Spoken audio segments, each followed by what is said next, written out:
الله الرحمن الرحيم.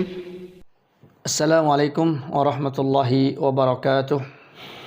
الحمد لله الذي أرسل رسوله بالهدى ودين الحق ليظهره على الدين كله ولو كره الكافرون. أشهد أن لا إله إلا الله وحده لا شريك له وأشهد أن محمدا عبده ورسوله. اللهم صل وسلم وبارك على محمد وعلى آله وصحبه أجمعين. رب اشرح لي صدري ويسر لي أمري واحلل عقدة من لساني يفقه قولي أما بعد. Alhamdulillah, di pagi hari ini kembali kita diberikan taufik oleh Allah Subhanahu wa taala untuk melanjutkan tugas dan kewajiban kita sebagai seorang mukmin, yaitu mempelajari tentang nabi kita yang mulia Rasulullah sallallahu alaihi wasallam. Karena tak lupa senantiasa kita bersalawat dan bersalam kepada beliau, minta kepada Allah diberikan beliau kedudukan yang tinggi, diberkahi kita dengan risalah yang telah beliau sampaikan. Nah, hari ini kita langsung masuk ke dalam kisah atau sirah pribadi Rasulullah sallallahu alaihi wasallam. Kitab yang kita pelajari di dalam kesempatan kali ini adalah Sahih Sirah Nabawiyah, yaitu riwayat-riwayat yang sahih berkenaan dengan sejarah Rasulullah sallallahu alaihi wasallam. Di bab pertama tentang Rasulullah sallallahu alaihi wasallam adalah menceritakan tentang nasab Rasulullah sallallahu alaihi wasallam. Di dalam nasab Rasulullah sallallahu alaihi wasallam ini dikatakan bahwa Rasulullah sallallahu alaihi wasallam itu nasabnya bidunis sifah. Ya, sifah artinya pernikahan atau hubungan suami atau hubungan laki perempuan tanpa ikatan nikah yang sah. Ya, jadi seluruh jalur Rasulullah sallallahu alaihi wasallam dari Adam alaihissalam sampai kepada Rasulullah yang menurunkan keturunan-keturunan, tidaklah mereka kecuali diikat dengan pernikahan yang sah, baik itu secara din, agama maupun secara adat. Dan sudah kita sampaikan, pernikahan apabila ditetapkan sah, baik itu menurut adat istiadat maupun agama, atau menurut agama-agama yang dipeluk oleh manusia, maka itu tetap dianggap sah di dalam Islam. Ya, sehingga ketika ada orang menikah umpama dari agama lain, mereka menikah, lalu mereka masuk Islam, itu tidak ada di dalam Islam pernikahan itu diperbaharui. Artinya dibikin akad baru lagi, nikah lagi dalam Islam, tidak. Sehingga nasab-nasab yang terlahir dari orang-orang sebelum Islam, ya, sebelum mereka mengenal Islam, lalu mereka menikah dengan metode, dengan syariat agamanya, lalu mereka melahirkan anak keturunan, maka anak keturunan ini sah, tidak dianggap anak zina atau anak di luar pernikahan. Itu ketika mereka masuk Islam. Namun ketika mereka sudah beragama Islam, mereka sudah memeluk Islam, lalu mereka menggunakan syariat yang lain dalam pernikahan, maka itu tidak sah, dianggap zina. Ya. Jadi di sini ada perbedaannya. Kalau mereka sudah masuk ke dalam Islam, maka pernikahan itu dianggap sah dan semua keturunannya dianggap menyambung nasabnya kepada dia kalau pernikahan itu dia lakukan dengan syariat Islam. Namun kalau dia sebelum mengenal Islam lalu terjadi pernikahan menurut din mereka, menurut agama mereka masing-masing, lalu Allah memberikan hidayah kepada mereka, lalu mereka masuk Islam, maka pernikahan itu dianggap sah dan semua anak-anak yang lahir dinasabkan kepada kedua orang tuanya tersebut. Kemudian permasalahan nasab ini adalah permasalahan yang harus melalui data yang akurat, yang bisa dipertanggungjawabkan dan kredibel. Tidak boleh seseorang menasabkan sesuatu kepada hal yang tidak ada hubungan kepada dia, hanya sekedar aku-akuan, ya, hanya sekedar ingin lalu dinasabkan kepada seseorang tertentu, padahal dia tidak memiliki referensi atau memiliki rujukan yang kuat di dalam penasaban itu. Rasulullah SAW di dalam hadis yang mulia menyebutkan ada 3 akdzabul kadzabin, ada 3 kelompok atau 3 orang yang disebut pendusta yang paling dusta. Yang pertama kata Rasulullah, man kadzdzaba alayya muta'ammidan, orang yang berdusta atas namaku. Jadi menyebutkan tentang Rasulullah begini begitu, ya Rasulullah berbuat begini begitu, mengucapkan begini begitu. Ini adalah akdzabul kadzabin, pendusta yang paling dusta. Ya karena kalau itu dilakukan dia akan merusak agama ini, merusak syariat. Yang kedua, akdzabul kadzabin adalah orang yang menceritakan bermimpi sesuatu tetapi dia tidak bermimpi, dia cuma ngarang-ngarang mimpi. Karena nggak boleh orang mengatakan saya mimpi ini, saya mimpi itu, bercanda deh misalnya. Nggak boleh begitu. Ya karena itu termasuk akdzabul kadzabin, orang yang berdusta. Sebab mimpi itu adalah sesuatu yang tidak bisa kita rekayasa. Itu adalah pemberian dari Allah atau sesuatu yang diciptakan oleh Allah. Nggak bisa kita mengatakan nanti malam deh saya mau mimpi begini, mimpi begitu. Nah, mimpi itu sesuatu yang memang sudah ditetapkan oleh Allah Subhanahu wa taala. Sehingga kalau orang mengaku-ngaku mimpi ini, mimpi itu padahal dia tidak bermimpikan itu, berarti dia berdusta atas nama Allah Subhanahu wa taala. Karenanya mimpi itu memiliki takbiran, ya, memiliki ta'wilan, memiliki arti-arti di dalam kehidupan. Karena dia adalah isyarat dari Allah Subhanahu wa taala.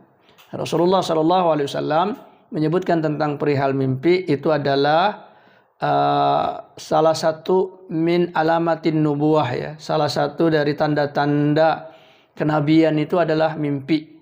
Kemudian yang ketiga, orang yang dikatakan pendusta, paling dusta adalah orang yang menasabkan dirinya kepada nasab yang bukan dirinya. Mengaku-ngaku tentang saya ini anak si fulan, ya saya ini cucunya si fulan, ya atau si fulan itu anak saya, ya padahal notabene tidak ada hal yang bisa membuktikan perkara tersebut. Ya. Maka di sini para ulama pun memberikan hak yang sama terhadap Rasulullah SAW. Mereka meneliti nasab-nasab Rasulullah SAW tersebut berdasarkan penelitian ilmiah yang sangat tinggi. Nah, di sini disebutkan oleh Al-Imam Al-Bukhari rahimahullahu ta'ala tentang siapa Rasulullah SAW. Maka dikatakan beliau adalah huwa Abul Qasim. Qasim ini siapa? Qasim ini adalah anak laki-laki Rasulullah SAW dari Khadijah. Dan seorang laki-laki itu diberi kunyah. Kunyah itu artinya nama yang dimulai dengan kata bapak. Ya, kalau dalam bahasa Indonesia bapak. Misalnya namanya Umar tapi dia punya anak Latif misalnya. Maka disebut dengan bapak. Bapaknya si Latif. Kalau bahasa kita bapaknya si Latif. Kalau dalam bahasa Arab berarti Abu Latif. Abu Latif, bapaknya si Latif. Nah, Rasulullah memiliki anak Qasim. Maka beliau disebut dengan Abul Qasim. Abul Qasim. Penamaan atau kunyah dengan Abul Qasim tidak boleh disematkan kecuali kepada Rasulullah di masa hidup Rasulullah. Ya. Seandainya ada orang di masa Rasulullah punya anak Qasim, dia tidak akan diberikan gelar kunyah Abul Qasim. Karena Abul Qasim itu hanya kunyah khusus untuk Rasulullah SAW. Namun sepeninggal Rasulullah, ketika Rasulullah sudah wafat, kalau ada orang punya anak Qasim, maka dia boleh diberi kunyah Abu Qasim, Abul Qasim, bapaknya si Qasim. Ya, Rasulullah SAW diberikan gelar Abul Qasim karena beliau punya anak namanya Qasim. Ya. Lalu nama asli beliau siapa? Yaitu Muhammad bin Abdullah. Muhammad anaknya Abdullah bin Abdul Muttalib, anaknya Abdul Muttalib. Abdullah sudah kita ketahui adalah putranya Abdul Muttalib. Abdul Muttalib namanya adalah Syaibah. Syaibah. Namun dia diberi gelar Abdul Muttalib karena Syaibah ini di waktu kecil dibawa oleh keluarganya ke Yathrib, ke Madinah. Ya, jadi dia adalah cucu dari Abdul Muttalib, cucu dari anak dari Hashim. Anak dari Hashim. Hashim ini adalah kepala suku Quraisy yang sangat masyhur, besar. Waktu kecil Abdul Muttalib dipindahkan atau dibawa oleh keluarga ibunya ke Yathrib, Madinah. Namanya Syaibah. Lalu ketika Hashim meninggal, dicarilah siapa penerus dari kepala suku Quraisy ini. Dan dikatakan dia punya anak laki-laki namanya Syaibah. Lalu saudara dari Hashim yaitu Al-Muttalib ini berinisiatif untuk menjemput Syaibah ini. Ya, untuk menjemput Syaibah ke Madinah. Lalu dia cari-cari Syaibah ini, ketemulah Syaibah ini. Dan Muttalib ini di antara profesinya adalah dia berjualan budak. Dia berjualan budak. Jadi dia biasa ke negeri-negeri tertentu beli budak. Lalu dia bawa ke Mekah. Dan orang-orang selalu menyebut itu budaknya Abdul Muttalib atau Abdul Muttalib, budaknya yang dibawa oleh Al-Muttalib. Nah, ketika Al-Muttalib ini membawa Syaibah ke Mekah, dan Syaibah ini berparas ganteng, cakep, ya, penuh wibawa seperti Hashim, seperti kakeknya, seperti ayahnya. Maka orang-orang ramai-ramai menyebut, wah ternyata Al-Muttalib membawa seorang budak yang cakep, yang bagus, yang berkualitas. Padahal mereka tidak tahu itu bukan budaknya atau budak yang dibeli, tetapi itu adalah keponakannya sendiri, yaitu Syaibah. Ya. Maka kemudian lambat laun dia dikenal dengan nama Abdul Muttalib. Abdul Muttalib, ya, budaknya si Al-Muttalib. Dan itu kemudian menjadi fahar, menjadi kehormatan justru ya bagi Syaibah. Dan nama itu kemudian menempel erat sebagai sebutan dari kakeknya Rasulullah SAW, Abdul Muttalib, dan beliau menjadi kepala suku pengganti daripada Hashim. Ya, kemudian Hashim sendiri, kemudian Abdul Manaf, kemudian Qusay, ya, kemudian Qilab, kemudian Murrah bin Ka'ab bin Lu'ay bin Ghalib bin Fihr. Nah, nama Fihr inilah yang kemudian dikenal dengan Quraisy. Jadi asal muasal kata Quraisy itu dari Fihr bin Malik. Ya, saya sebutkan dahulu secara lengkap nasabnya Rasulullah: bin Nadar, bin Kinanah, bin Huzaimah, bin Mudrikah, bin Ilyas, bin Mudar, bin Nizar, bin Ma'ad, bin Adnan. Sampai Adnan inilah yang diketahui memiliki data yang akurat, ya, data yang akurat dan referensi yang sangat kuat, dan diketahui bukti-bukti nasab Rasulullah sampai kepada Adnan. Dan Adnan ini diketahui merupakan keturunannya Ismail. Cuman tidak diketahui siapa yang menghubungkan, atau ayah atau kakek atau datuk yang menghubungkan kepada Ismail. Yang jelas Adnan ini merupakan silsilah dari Ismail. Tapi siapa orang yang menyambungkan Adnan ini kepada Ismail, itu tidak diketahui datanya secara akurat. Walaupun kita akan mendapatkan nasab Rasulullah SAW di sebahagian kitab-kitab sejarah, itu sampai kepada Adam alaihissalam. Ya, sampai Adam alaihissalam. Namun sampai kepada Adnan, terus kepada Ismail, sampai kepada Adam alaihissalam, ini tidak bisa dipertanggungjawabkan. Ya, tidak bisa dipertanggungjawabkan. Maka kita menghindar untuk menyebut nasab dari Adnan sampai kepada Adam alaihissalam, sebagai sifat kehati-hatian, karena kita pertama membawa nama Rasulullah, menceritakan tentang Rasulullah, sehingga kalau itu tidak akurat kita akan terjebak kepada pendustaan dan khawatir itu masuk ke dalam ancaman Rasulullah SAW, man kadzdzaba alayya muta'ammidan falyatabawwa maq'adahu minan nar. Barang siapa yang berdusta atas nama Rasulullah SAW sengaja itu dalam arti dia tahu bahwa itu dia tidak bisa buktikan ya kebenarannya terhadap Rasulullah, lalu dia tetap ceritakan, maka dia bersiap-siap menempati tempat duduk dari api neraka. Yang kedua tadi, kita khawatir masuk ke dalam ancaman atau gelar yang disebut oleh Rasulullah akdzabul kadzabin, yaitu orang yang mendustakan kedustaan, orang yang paling dusta di antara orang-orang dusta. Dari Adnan sampai kepada Fihr bin Malik, ini terpecah-pecahlah anak keturunan Adnan ini dengan anak-anak yang banyak. Anak-anak yang banyak, jadi selain daripada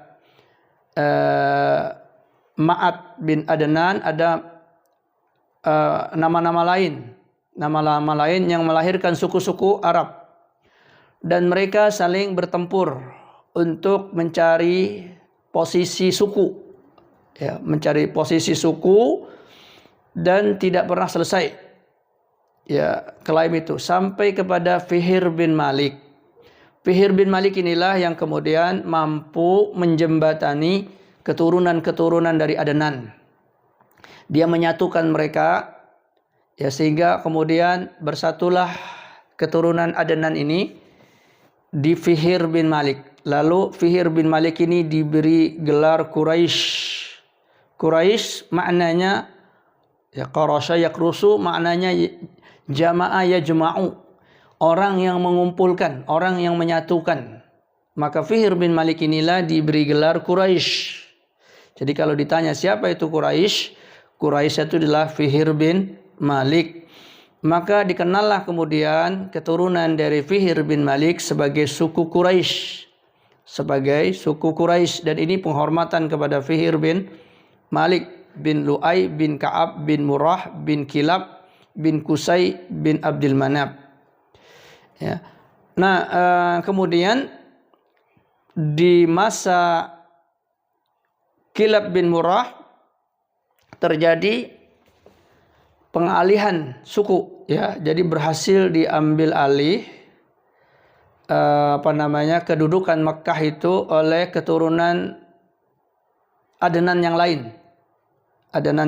Dan lepas suku Quraisy tersebut. Ya, suku Quraisy itu sudah lepas. Lalu kemudian saya lupa nama suku yang menguasai hal tersebutnya. Dan dia kemudian menguasai Mekah, menguasai Ka'bah. Lalu datang Qusay. Qusay ini cerdas dia. Lalu dia menikahi kepala suku yang sebelumnya. Jadi Kilab ini hilang kekuasaannya, ya, berganti dengan suku yang lain. Lalu Qusay menikahi putri kepala suku tersebut. Lalu kemudian ketika kepala suku ini meninggal, dia mengambil alih kembali suku Quraisy. Ya, memimpin lagi suku Quraisy. Lalu kemudian dia diprotes bahwa dia dianggap merampas kekuasaan Mekah. Lalu kemudian Qusay menunjukkan data-data bahwa dia sebenarnya yang lebih berhak, ya, karena dia keturunan langsung dari Adnan, ya, yang nyambung kepada Fihr bin Malik juga sebagai orang yang disebut dengan Quraisy. Adapun kepala suku sebelumnya pengambil alihan dan penguasaan. Ya, sehingga waktu itu tidak ada yang bisa mengalahkan suku tersebut. Maka kemudian Qusay ini menikahi anak kepala suku. Lalu kemudian setelah itu kembali lagi tanpa ada pertumpahan darah yang besar. Qusay berhasil menjadi kepala suku. Ya, kemudian terus kepada Abdul Manab, kepada Hashim, kepada Abdul Muttalib, dan kepada Abdullah, sampai kepada Rasulullah SAW.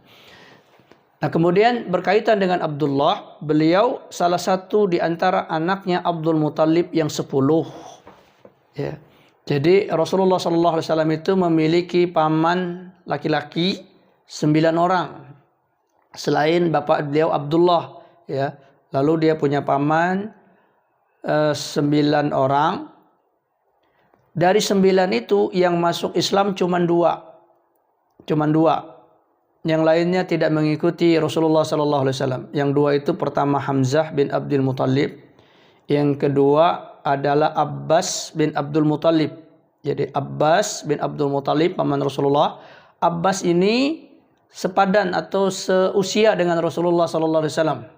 Ya, hampir sama. Abbas. Ya, jadi Abbas ini paman paling muda, ya, yang seumuran dengan Rasulullah SAW. Ini masuk Islam, dan Abbas ini masuk Islam juga terakhir-terakhir. Adapun Hamzah telah masuk Islam di awal-awal dan ikut dalam perang Badar, dalam perang Uhud, ya, dan wafat di dalam perang Uhud. Nah, ini diantara pamannya Rasulullah SAW. Dan Abdullah ini adalah tadi salah satu di antara 10 anaknya Abdul Muthalib. Dan Abdul Muthalib itu pernah bernazar kepada Allah Subhanahu wa taala. Kata dia, kalau saya memiliki 10 anak laki-laki, maka satunya akan saya korbankan di hadapan Allah. Di hadapan Allah. Dan itu biasa, ya, kebanggaan tentang anak laki-laki terjadi di masa tersebut. Sehingga ketika mereka mendapatkan anak laki-laki yang banyak, maka mereka berbangga. Lalu Abdul Muthalib bernazar, saya kalau punya anak 10, maka saya akan korbankan 1. Lalu diundilah anak dia yang 10 tersebut. Ternyata undian kena kepada Abdullah. Sementara Abdullah ini adalah anak yang paling disayang, anak yang paling dihormati juga oleh suku-suku tersebut, ya. Anak yang istilahnya menjadi permata di tengah kaumnya. Maka selain Abdul Muthalib merasa berat untuk mengorbankan Abdullah, masyarakatnya juga demikian. Lalu mereka kemudian mempercayakan tentang perihal Abdullah ini kepada seorang dukun perempuan yang sangat masyhur di situ, yang menjadi rujukan bagi bangsa Arab pada masa itu. Dan memang sudah kita katakan bahwa para dukun ini banyak memiliki keakuratan di dalam tebakan-tebakan mereka, ya, karena mereka bekerjasama dengan para jin yang mencuri-curi berita dari langit. Maka kemudian mereka membawa atas izin Allah Subhanahu wa taala kepada perempuan tukang sihir ini, dukun ini, lalu kemudian diberikan solusi untuk digantikan dengan seekor unta, diundi dengan seekor unta. Ketika diundi dengan seekor unta, ternyata nama yang keluar tetap Abdullah. Sampai kemudian unta ini berjumlah 100 ekor, barulah kemudian nama unta keluar mengalahkan nama Abdullah. Lalu disembelihlah 100 ekor unta itu untuk menggantikan Abdullah. Lalu Rasulullah SAW menyebutkan dalam hadis beliau, ana ibnu dabihataini. Saya ini adalah anak dari 2 orang tua yang disembelih. Maksudnya mau disembelih tapi digantikan dengan hewan. Yang pertama adalah ayah beliau sendiri, yaitu Abdullah, digantikan dengan 100 ekor unta. Dan datuk beliau yaitu Ismail alaihissalam yang disembelih dan digantikan dengan domba, ya, domba kibas, kambing kibas. Nah, ini memberikan dalil kepada kita bahwa yang disembelih oleh Ibrahim adalah Ismail, bukan Ishak. Ya, sekarang mulai bertebaran pendapat-pendapat yang menyatakan bahwa yang disembelih oleh Ibrahim adalah Ishak. Dan ternyata diteliti dari sejarah-sejarah para ahli tafsir, ada mufassir yang sangat masyhur di dalam Islam yang menjadi rujukan para ulama-ulama tafsir sesudahnya, yaitu Al-Imam At-Tabari. Al-Imam At-Tabari ternyata menguatkan bahwa yang disembelih itu adalah Ishak, bukan Ismail. Sehingga timbullah perdebatan di kalangan para ulama selanjutnya. Namun apa yang disebut oleh At-Tabari itu dikatakan oleh para ulama adalah berdasarkan yang paling viral. Jadi beliau terpengaruh dengan berita yang paling viral yang diusung oleh ahlul kitab, oleh Yahudi dan Nasrani. Ya, karena ini agama berkaitan dengan Yahudi dan Nasrani. Ibrahim diakui oleh agama Yahudi, agama Nasrani, Islam. Dan masing-masing ingin mendapatkan kehormatan tersebut. Lalu kemudian mereka memutarbalikkan sejarah dan mengatakan yang disembelih adalah Ishak untuk kemuliaan itu. Sehingga kemudian tahun demi tahun setelah itu terjadilah viral bahwa yang disembelih adalah Ishak. Sehingga Imam At-Tabari, wallahu alam, ya terpeleset di situ dan beliau mengikuti pendapat bahwa yang disembelih adalah Ishak. Namun ini juga menjadi satu nasihat bagi kita bahwa kita itu banyakkan terpengaruh dengan sejarah-sejarah Nabi kita, sejarah-sejarah Islam kita, bahkan dengan berita-berita atau cerita-cerita dari agama lain yang kemudian masuk ke agama kita, lalu kita yakini itu sebagai bagian dari Islam. Al-Imam At-Tabari menukil ulama-ulama dari ahlul kitab yang masuk Islam. Yang masuk Islam, yang kemudian membawakan berita-berita bahwa yang disembelih adalah Ishak. Sekali lagi berarti kita harus mengetes, menguji tentang kebenaran berita ini terhadap informasi yang kita dapatkan dari Al-Quran. Al-Quran menceritakan kepada kita tentang kisah Nabi Ibrahim.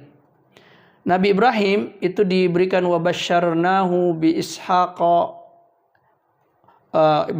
wa Ya'quba nabiyya.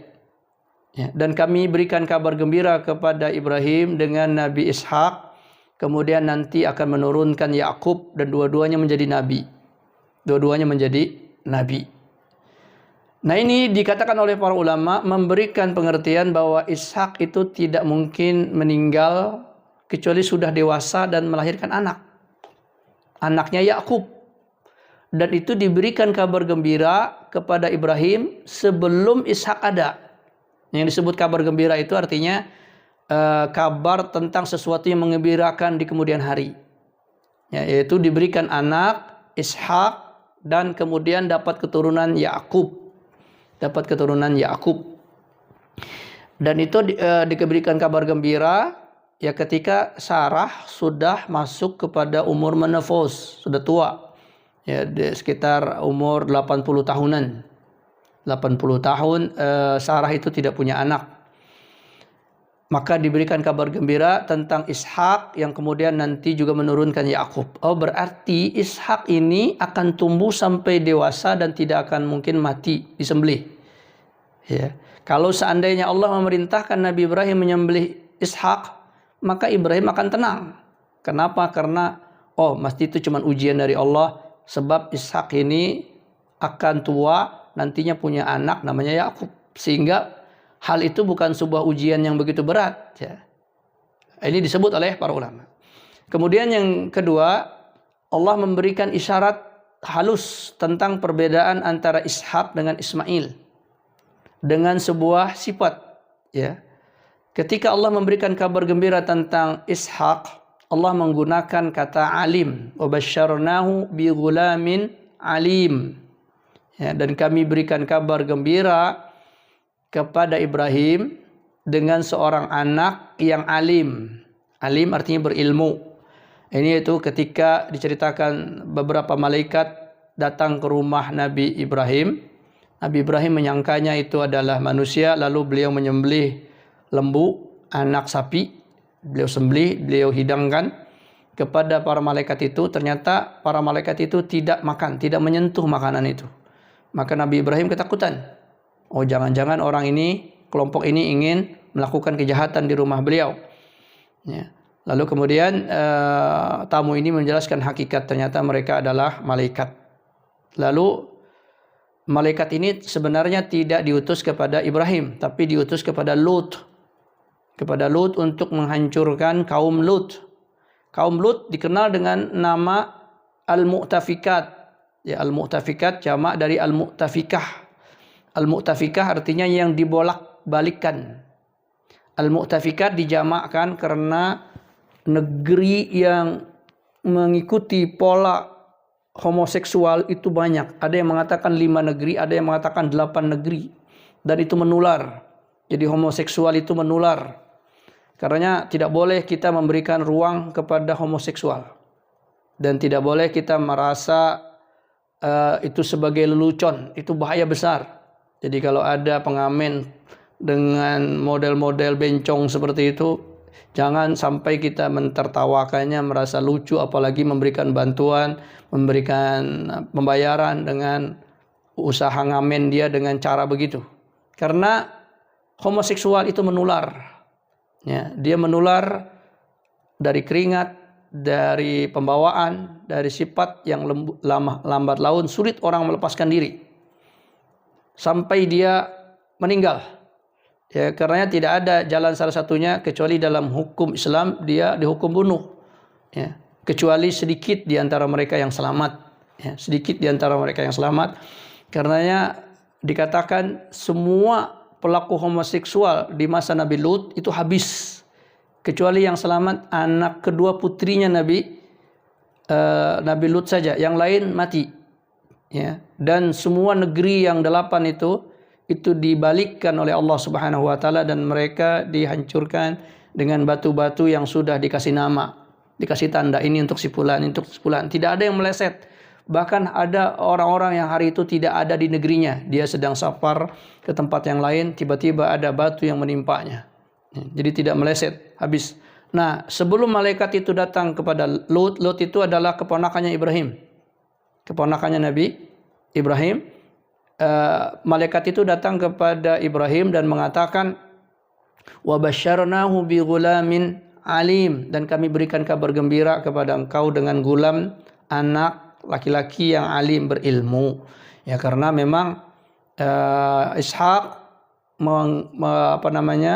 mengajarkan ilmu kepada Yakub mengajarkan kepada Yusuf dan seterusnya sampai kepada Nabi Isa. Karenanya mereka dikenal dengan ahlul kitab. Ya, orang-orang berilmu, orang-orang yang punya kitab rujukan. Walaupun mereka kemudian kufur dengan nikmat tersebut ya. Nah, sementara Ismail berdasarkan susunan Al-Qur'an di dalam surah As-Saffat dikatakan wa basyarnahu bi ghulamin halim, dan kami berikan kabar gembira kepada Ibrahim dengan seorang anak yang halim, bijaksana. Ya, yang halim bijaksana. Itu menunjukkan bahwa itu adalah Ismail.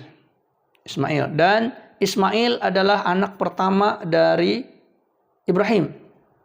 Seseorang yang tidak punya anak bertahun-tahun sampai pada usia tua, sampai pada usia menopause, kemudian Ibrahim dapat anak dan itulah kecintaan hati beliau.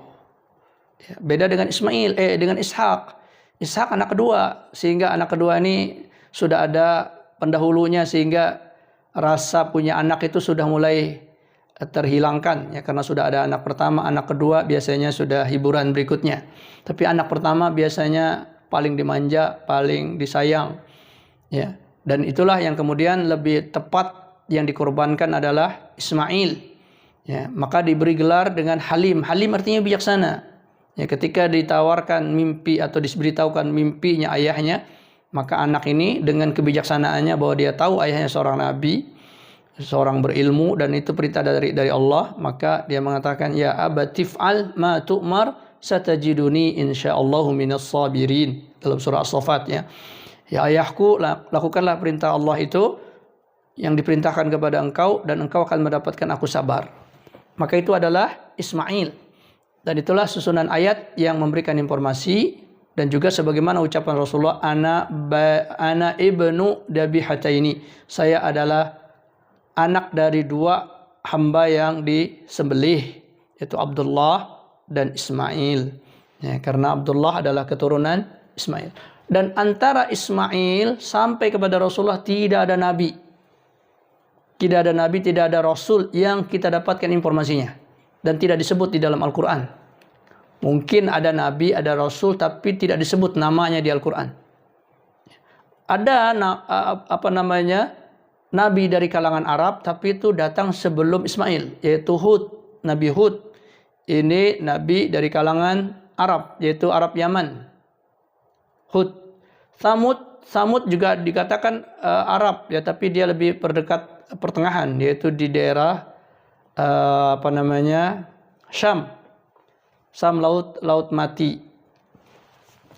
Ya, sehingga setelah Ismail menjadi nabi, setelah itu kosong, tidak ada nabi sampai lahir Rasulullah SAW. Sementara dari pihak Ishak, anak Nabi Ibrahim dari Sarah, yaitu Ishak menurunkan Yakub menurunkan Yusuf menurunkan para anbiya wa rasul sampai kepada Nabi Musa, ya. Kemudian dari Nabi Musa terus menurunkan nabi dan rasul sampai kepada Zakaria, Yahya, kemudian Isa. Sampai Isa habis. Tidak ada lagi nabi dari Bani Israel, dan itu rentangnya sampai kepada Rasulullah sekitar 6 abad, ya, 500 sekian. Rasulullah disebut dalam sejarah itu lahir sekitar 565 Hijriah, Masehi. Masehi berarti dihitung dari lahirnya Nabi Isa alaihissalam. Jadi sekitar 600 setelah diangkatnya Nabi Isa, tidak ada nabi, tidak ada rasul. Ini yang disebut dengan masa fatrah, masa kosong. Dan orang-orang Bani Israel, itu keturunan dari Yakub tadi, dari Yahudi, Bani Israel, itu tetap menganggap bahwa jatah kenabian hanya ada di Bani Israel. Karena turun-temurun nabi itu semuanya datang dari Bani Israel. Ya, sementara dari Ismail tidak ada. Sehingga mereka memutus ketetapan bahwa nabi itu harus dari Bani Israel. Dan mereka mengetahui dari kitab-kitab sejarah dan nukilan-nukilan ulama mereka, dari kitab-kitab yang ditulis dahulu yang kemudian disimpang siurkan, bahwa nanti akan ada nabi yang muncul di sebuah daerah yang diapit oleh gunung, yang ditumbuhi oleh pepohonan kurma. Maka kemudian orang-orang Israel itu mencari tempat tersebut, dan ketika mereka melihat Yathrib, Madinah, itu persis dengan apa yang digambarkan di dalam Alkitab mereka. Lalu kemudian mereka bermukim di situ dan menjadi komunitas Yahudi. Ya, banyak Yahudi di kota Madinah dengan harapan salah satu di antara keluarga mereka itu menurunkan nabi yang telah dijanjikan. Dan mereka sudah membaca masa-masa turunnya nabi tersebut, dan mereka tahu. Karenanya orang Yahudi ini datang ke negeri Madinah itu dengan mencaplok kampung-kampung orang Arab, dan mereka selalu bertempur dengan orang-orang Arab di situ untuk mengambil daerah-daerah di kota Madinah. Jadi sedikit demi sedikit patok dirubah, kemudian diambil tanahnya, dan kemudian ribut mereka. Ketika orang Yahudi ini ribut dengan orang-orang Arab, mereka selalu mengancam, kalian jangan macam-macam, kami ini adalah suku yang dimuliakan Allah dengan diturunkan nabi, dan sebentar lagi nabi akhir zaman datang. Ketika nabi akhir zaman itu datang, kalian bangsa Arab kalah, kami yang akan menguasai kalian. Dan mereka menyebut ciri-ciri dari nabi tersebut, ya, kepada orang-orang Yathrib Madinah, ya, sehingga orang Yathrib Madinah itu dalam tanda kutip matang, ya, dan masak dengan informasi tentang Rasulullah. Tahu betul ciri-ciri Rasulullah berdasarkan informasi dari ahlul kitab. Dan bagaimanapun juga orang ahlul kitab itu dianggap orang berilmu, karena omongan mereka itu banyak yang terjadi, dan kemudian ada rujukan-rujukan mereka, sehingga orang Arab Madinah pada saat itu, Yathrib, ya, begitu percaya betul dengan informasi dari orang Yahudi ini, yang kemudian ini menjadi cikal bakal yang menyebabkan orang Madinah begitu cepat beriman kepada Rasulullah Sallallahu Alaihi Wasallam, karena iman mereka didukung dengan ilmu sebelumnya, ilmu yang didapatkan dari Bani Israel. Sementara orang Bani Israel yang punya ilmu, ketika amal datang, yaitu ketika Nabi sudah datang, mereka kemudian justru mengingkari ilmu mereka. Ya, mereka tidak mau mengakui ilmu mereka karena tidak sesuai dengan syahwat mereka. Ternyata Rasulullah bukan lahir dari kalangan Bani Israel, tapi dari Arab. Itu yang kemudian menyangkal di dalam hati mereka sehingga kebenaran seterang rembulan, seterang matahari di siang bolong pun mereka tidak mau akui. Taib. Itu tadi berkenaan dengan Ibnu Dhabihataini, anak dua yang disembelih. Ya, baru kemudian menurunkan Nabi Muhammad. Taib. Kita lanjut kepada slide berikutnya.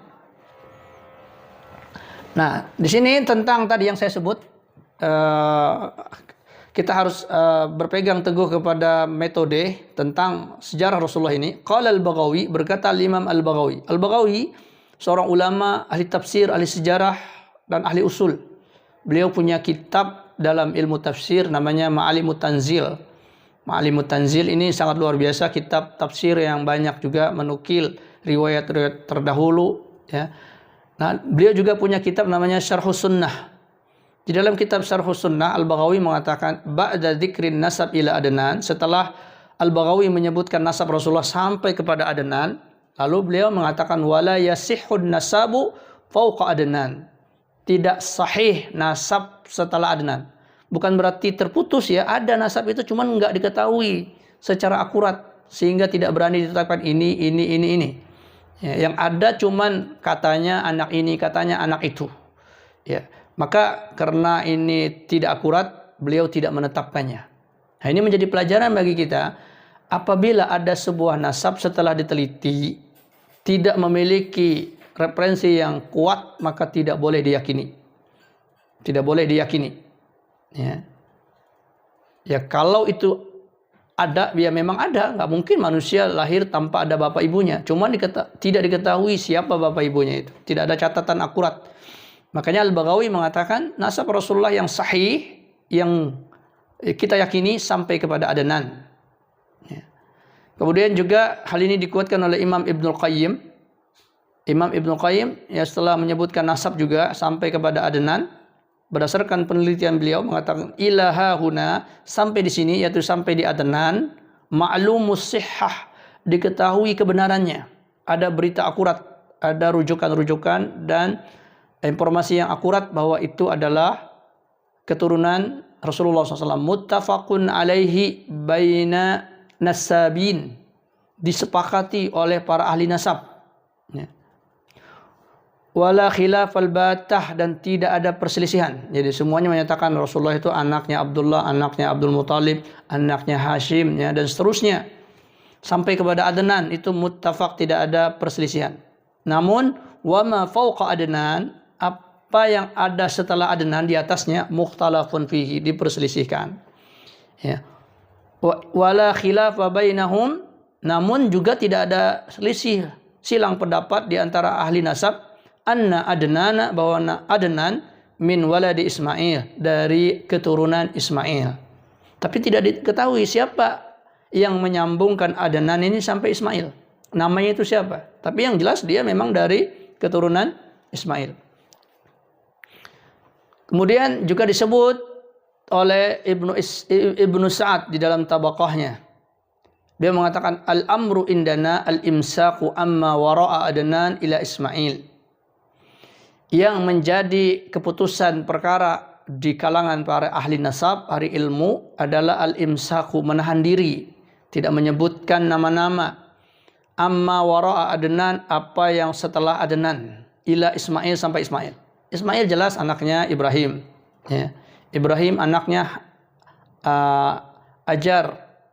Sampai di situ yang diketahui di dalam Al-Quran. Dan Ajar ini salah satu dari keturunan Nuh alaihissalam. Juga disebutkan Urwah bin Jubair.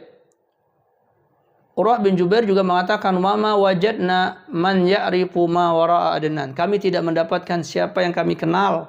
Maksudnya kami kenal, kami ketahui datanya. Ma wara'a Adnan, apa yang setelah Adnan. Wala qahtana, dan juga qahtan, illa takharrusan, kecuali hanya sebagai duga-dugaan. Kayaknya begini sih, kayaknya ini nih, kayaknya itu, sehingga terjadi beda nama. Setelah Adnan itu ada yang menyebutkan ini, ada yang menyebutkan itu. Berarti ini memang tidak akurat. Jadi cuman dugaan-dugaan, dan kita berhenti dari duga-dugaan tersebut. Nah, Al-Imam Az-Zahabi rahimahullahu ta'ala mengatakan wa Adnan min waladi Ismail bin Ibrahim. Adnan itu termasuk, bukan maksudnya anak langsung ya, entah cucu, entah cicit dari Ismail. Jadi istilahnya walad di sini adalah keturunan Ismail. Anak cicit atau anak nggak diketahui. Yang jelas dia disepakati dari keturunan Ismail bin Ibrahim alaihissalam bi ijma'in nas, dengan kesepakatan manusia, baik dari ahlul kitab maupun dari selain ahlul kitab. Lakin ikhtalafu fima baina Adnan wa Ismail minal aba. Namun mereka berselisih pandangan siapa antara Adnan dan Ismail dari orang-orang tuanya. Siapa ayahnya, siapa kakeknya yang menghubungkan kepada kepada Ismail. Nah, ini menunjukkan bahwa apa yang kita katakan bukan sekedar persepsi kita, bahwa tidak kita temukan, tapi yang mengatakan ini adalah ulama-ulama yang memang pakar di dalam bidang kesejarahan itu, dan itu terbukti dalam karya-karya mereka yang berkenaan dengan itu. Dengan kapasitas mereka yang lebih hebat itu, mereka tidak bisa menemukan siapa nama-nama yang menghubungkan Adnan kepada Ismail. Ya, maka apalagi bagi kita ini, ya maka jangan kita mengikuti orang-orang yang membuat nasab sampai kepada Adam alaihissalam. Maka imsak kita, menahan diri sampai kepada Adnan saja. Jangan kita teruskan sampai Ismail, sampai Nuh, sampai kepada Adam alaihissalam. Ya. Adapun tentang nasabnya Rasulullah SAW fi qaumihi, di dalam kaumnya, faqad kana min khairihim qabilatan. Maka adalah Rasulullah SAW ini dari keturunan terbaik di kabilahnya. Nah, kita sudah sebut. Jadi pada masa sampai kepada Fihir itu banyak menurunkan anak-anak, menurunkan suku-suku, ya, dan semua itu bersaing, terus bersaing. Dan masa Rasulullah SAW lahir, hampir-hampir suku Quraisy dari Abdul Muthalib ini kalah pamor, sampai kemudian Abdul Muthalib bermimpi untuk menemukan air Zam-Zam. Jadi air Zam-Zam itu hilang karena terjadi banjir dan terjadi gurun pasir yang menutupi sumur Zam-Zam sehingga tidak terlihat lagi. Nah, kemudian Abdul Muthalib bermimpi tentang sumur tersebut, lalu dia mengajak anak beliau yang paling tua untuk menggali tersebut, dan diketemukanlah sumur tersebut. Ya. Setelah sumur ini diketemukan, lalu ramai-ramailah suku-suku lain itu ikut-ikutan dan kemudian mengklaim tentang sumur itu selain dari Abdul Muthalib.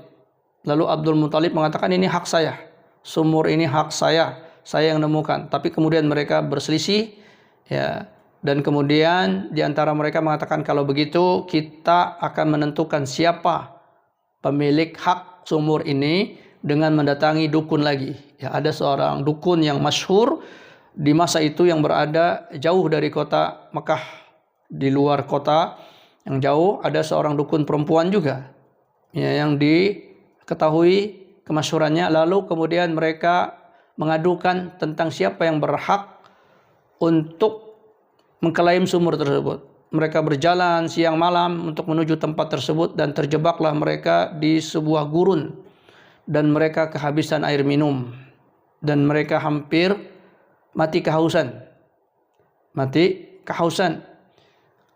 tidak mendapatkan air. Lalu kemudian Abdul Muthalib mengatakan, mendingan kita mati sambil berusaha menggali, mencari air, daripada kita cuma diam mati kehabisan air. Ya. Kita mencari, kita menggali, kita berjalan lagi sedikit demi sedikit. Kemudian berjalanlah mereka dan menggali setiap tempat-tempat yang mereka duga. Tiba-tiba ontaknya Abdul Muthalib terperosok. Dari kaki ontaknya Abdul Muthalib keluarlah air yang di situ Abdul Muthalib minum. Lalu kemudian Abdul Muthalib juga memanggil yang lain-lain yang sudah hampir mati kehausan itu, minumlah bersama saya, di saya ada air. Nah, pada saat itulah mereka langsung tunduk kepada Abdul Muthalib dan mengatakan, berarti ini isyarat dari Tuhan, dari Allah, bahwa engkaulah pemilik sah dari air Zam-Zam tersebut. Kita nggak perlu lagi melanjutkan perjalanan. Engkau kami akui, ya, sebagai tuan penghulu yang memang berhak atas air Zam-Zam itu dan memimpin kami.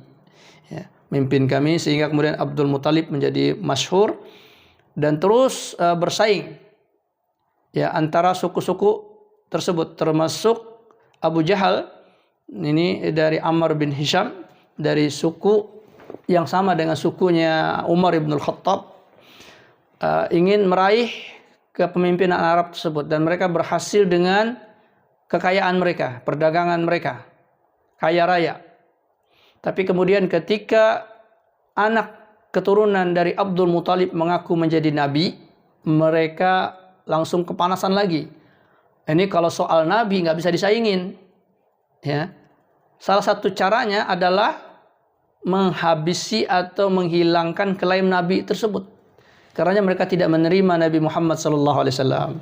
Karena dari Bani Hashim, dari Abdul Muthalib, nanti kalau diakui, kapan lagi kita bisa menang menguasai kabilah ini? Ya, kalau kita sudah berhasil memenangkan itu dari segi kekayaan, kehormatan, orang menghormati kita dengan banyak harta. Ya.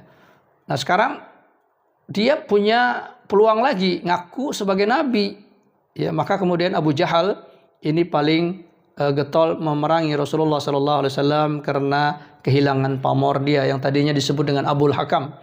Ya, hampir-hampir orang setiap hari mendatangi Ammar bin Hisham bertanya tentang segala sesuatu dan dia kemudian memutuskan perkara-perkara mereka. Tapi kemudian hilang pamornya ketika muncul Rasulullah SAW. Kemudian disebutkan dalam hadis Wasilah ibn Asqa radhiyallahu an, anna Nabi sallallahu alaihi wasallam qala, Nabi sallallahu alaihi wasallam bersabda, ini tentang kemuliaan nasab Rasulullah SAW. Rasulullah mengatakan, Inna Allah azza wa jalla istafa min waladi Ibrahim Ismail. Allah memilih dari anak Ibrahim adalah Ismail. Wastafa min bani Ismail Kinanah. Itu Kinanah. Ini tadi salah satu dari keturunan Rasulullah SAW, Kinanah. Dan Kinanah ini melahirkan banyak suku. Kinanah tadi ada yang menyebut dia di atas Fihir tadi, di atas Fihir. Lalu Fihir ini yang kemudian menyatukannya dalam Quraisy. Ya, wastafa min bani Kinanah Quraisyan. Quraisy. Wastafa min Quraisy Bani Hashim. Lalu dari Quraisy ini juga banyak sukunya ya. Nah, kemudian terhimpun dari Bani Hashim. Kemudian dari Bani Hashim wastafani min Bani Hashim. Ya, jadi ini semuanya tenar. Ismail tenar, lalu Kinanah tenar, lalu kemudian Quraisy tenar. Dari Quraisy terpecah lagi, dari yang terpecah itu Bani Hashim yang paling menonjol. Lalu kemudian memilih Rasulullah dari Bani Hashim. Dan hampir semua para anbiya nasabnya bagus. Ya, ini diantara modal dakwah. Dalam hadis Abu Hurairah radhiyallahu anhu qala Rasulullah SAW. Rasulullah bersabda, "Bu'istu min khairi quruni bani Adam, qarnan fa qarnan." Aku diutus dari yang terbaik dari masa-masa dari anak-anak Adam, dari masa ke masa. Hatta bu'istu minal qarnil ladzi kuntu fihi, sampai aku diutus di masa aku diutus. Ya. Artinya tetap pada suku yang terbaik. Walaupun ada suku-suku di negeri lain, tapi bisa jadi itu secara kekuatan penguasaan terhadap suku, maka suku Bani Hashim lah yang paling kuat. Ya. Kemudian disebutkan dari hadis Abdul Muthalib fi Rabi'ah ibn al-Harith bin Abdul Muthalib, ata unasun minal ansar ila Nabi sallallahu alaihi wasallam. Datang orang-orang dari negeri Ansar, dari Madinah kepada Nabi sallallahu alaihi wasallam. Faqalu, mereka berkata, "Inna lanasma'u min qaumika." Sesungguhnya kami mendengar dari kaummu. Hatta yaqulal qailu, sampai orang-orang ada yang membincangkan minhum di antara mereka, "Innama mathalu Muhammadin mathalu nakhlatin." Sesungguhnya perumpamaan Nabi Muhammad itu seperti perumpamaan kurma, pohon kurma. Nakhlatin nabatat fi kabain, yaitu satu pohon kurma yang tumbuh di gurun, di tempat kering. Faqala Rasulullah sallallahu alaihi wasallam. Mendengar itu lalu Rasulullah menjelaskan tentang pribadi beliau. Ayuhan nas, Beliau mengatakan, wahai manusia, man ana, siapa saya? Qalu anta Rasulullah. Lalu orang-orang itu mengatakan, engkau adalah utusan Allah. Lalu maksud Rasulullah menyebutkan bukan tentang jabatan Rasulullah atau tentang apa yang menjadi hal yang ditetapkan Allah pada beliau, tapi tentang nasab beliau. Siapa saya ini? Maka Rasulullah SAW mengatakan, ana Muhammad bin Abdullah bin Abdul Muttalib. Cukup menyebutkan nama itu saja, maka orang tahu bahwa beliau orang terbaik, dari suku terbaik, dari orang yang paling terhormat, ya. Maka qala, berkatalah, tidak pernah mendengar Rasulullah itu sekalipun yantami qablaha, mengaku-ngaku untuk dihubungkan dengan sesuatu sebelumnya. Tapi pada hari itu beliau menyebutkan. Nah, di sini para ulama mengatakan boleh seseorang menyebutkan nasabnya untuk memperkuat kebenaran yang dia pegang.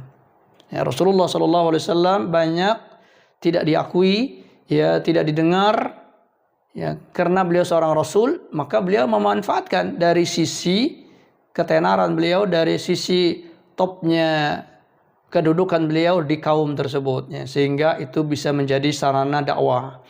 Jadi boleh kita menyebutkan nasab-nasab kita untuk meyakinkan tentang kebenaran yang kita bawa. Tapi kalau sekedar untuk berbangga-bangga dengan nasab, maka Rasulullah mengatakan, man bata'a fi amalihi lam yusri nasabuhu. Orang yang lambat di dalam amal perbuatannya, aktivitasnya, ya, lelet atau tidak mau berjuang, itu nasabnya tidak akan bisa membantu dia. Ya, mau nasabnya anak kiai, mau anak presiden, ya, kalau dia lelet atau tidak bagus di dalam amalnya, tetap dia tidak bagus, ya. Maka di sini Rasulullah bagus amal beliau, lalu beliau menyebutkan nasabnya, maka bergabunglah kekuatan tersebutnya. Karena ini beliau berhadapan dengan suku yang baru datang, yang mungkin bertanya-tanya, orang Ansor. Maka beliau menyebutkan kepada orang Ansor, dan orang Ansor tahu siapa itu Abdul Muttalib, karena Abdul Muttalib pernah tinggal di Ansor, pernah tinggal di Madinah, ya. Dan kemudian itu menjadi juga kehormatan dari orang-orang Yasrib. Orang-orang Yasrib itu berbangga dengan Abdul Muttalib, karena Abdul Muttalib itu pernah tinggal di kampung mereka, ya. Maka ketika Rasulullah menyebutkan ini bukan karena beliau sombong, ya. Sekaligus ini menjadi informasi bagi kita tentang datangnya Rasulullah dari Bani Hashim. Taib. Kemudian illa innallaha azza wa jalla khalaqa khalqahu. Ya, kemudian Rasulullah melanjutkan, kecuali Allah menciptakan ciptaannya. Faja'alani min khairi khalqihi. Lalu Allah menjadikan aku sebaik-baik ciptaannya. Tsumma farraqahum firqataini. Kemudian Allah memecah mereka menjadi dua kelompok. Faja'alani min khairil fariqaini, dan Allah menjadikan aku yang terbaik dari dua kelompok yang dipecah-pecah tersebut. Tsumma ja'alahum qabaila, kemudian Allah menjadikan mereka berkabilah-kabilah. Jadi banyak kabilah dari Quraisy. Faja'alani min khairi qabilatin, lalu Allah menjadikan aku keluar dari kabilah yang paling top, yang paling bagus. Tsumma ja'alahum buyuta, lalu kemudian Allah jadikan juga di setiap kabilah itu rumah-rumah, ada keluarga-keluarga. Faja'alani min khairihim baita, dan menjadikan aku dari rumah yang terbaik dari kabilah-kabilah itu. Wa ana khairukum baitan, dan aku adalah sebaik-baiknya keluarga. Wa khairukum nafsa, dan juga kalau dipecah lagi dari keluarga itu ada anak, istri, dan lain-lain dari anggota-anggota keluarga. Lalu kata Rasulullah, wa khairukum nafsa, dan aku adalah sebaik-baiknya jiwa. Ini artinya dari seluruh dunia. Dari seluruh dunia itu dipecah sampai kepada personnya, maka Rasulullah yang terbaik. Tidak ada yang melebihi beliau kebaikan itu, ya, di seluruh manusia, dan itu yang menyebutkan adalah Rasulullah sallallahu alaihi wasallam. Dari hadis As'as bin Qais radhiyallahu anhu, ataitu Rasulullah sallallahu fi wafdin. Aku menjumpai Rasulullah SAW dalam satu utusan. Wala yarawni illa afdalahum, dan tidaklah mereka melihat aku kecuali aku paling utama. Kata As'as. Fakultu, jadi As'as ini paling top lah sukunya. Ya. Lalu karena dia merasa dia paling top sukunya, lalu dia berkata kepada ya Rasulullah, alastu minna, bukankah engkau itu dari kelompok kami? Maksudnya dia ingin mengatakan Rasulullah ini hebat karena Rasulullah ini dari sukunya dia gitu. Lalu ternyata sukunya Rasulullah itu lebih hebat dari As'as. Jadi karenanya nggak perlu pengakuan dari As'as. Faqala, maka Rasulullah mengatakan, nahnu Banu Nadhr ibni Kinanah. Kami ini dari sukunya Bani Nadhr bin Kinanah. Wala naqfu ummana, dan tidak ada yang mengungguli ibu kami, jadi keturunan kami. Wala tantafi min abina, dan juga tidak ada yang menafikan orang tua kami. Fakana al-As'as yaqulu, lalu kemudian As'as berkata, la utiya birajulin nafa Quraisyan minan Nadhr bin Kinana illa jalattuhu al-hadda. Lalu kemudian As'as mengatakan, tidaklah aku dengar atau tidaklah aku melihat ada seseorang yang meremehkan suku Quraisy, terutama dari Nadhr bin Kinanah, kecuali orang itu akan aku cambuk, ya, aku jilid. Ya, jadi di sini dia membenarkan ucapan Rasulullah bahwa Rasulullah memang dari suku yang terbaik. Kemudian dari hadis Abi Sufyan, kita baca cepat saja. Kaifa nasabuhu fikum. Jadi waktu Abu Sufyan berdagang ke Syam, ke negerinya Heraklius, ke negerinya Romawi. Pada saat itu Heraklius mendengar tentang bahwa Rasulullah SAW akan menyerang Romawi, akan menguasai Romawi. Maka dia ingin tahu siapa Muhammad yang akan menyerang dia ini. Adakah di antara kalian yang mengenal ada orang Arab yang datang ke negeri kita? Lalu kebetulan di situ ada Abu Sufyan. Lalu diceritakan ada yang dekat nasabnya dengan Rasulullah, yaitu Abu Sufyan.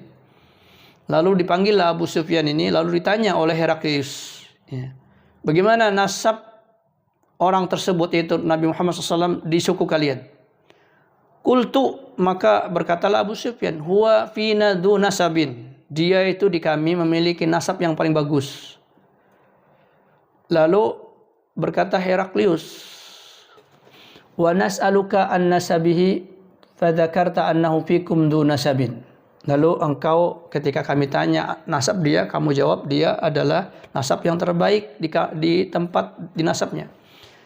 Maka kemudian Heraklius menyimpulkan, "Aw fakadzalika rusulu nub'atsu fi nasabi qaumiha." Demikian juga kata Heraklius, nabi-nabi terdahulu itu semuanya diutus dari nasab yang terbaik. Nasab yang terbaik. Isa alaihissalam dari Maryam, Maryam dari Imran. Imran adalah ulama terhebat di Bani Israel. Ya, dan semuanya dari nasab-nasab terbaik.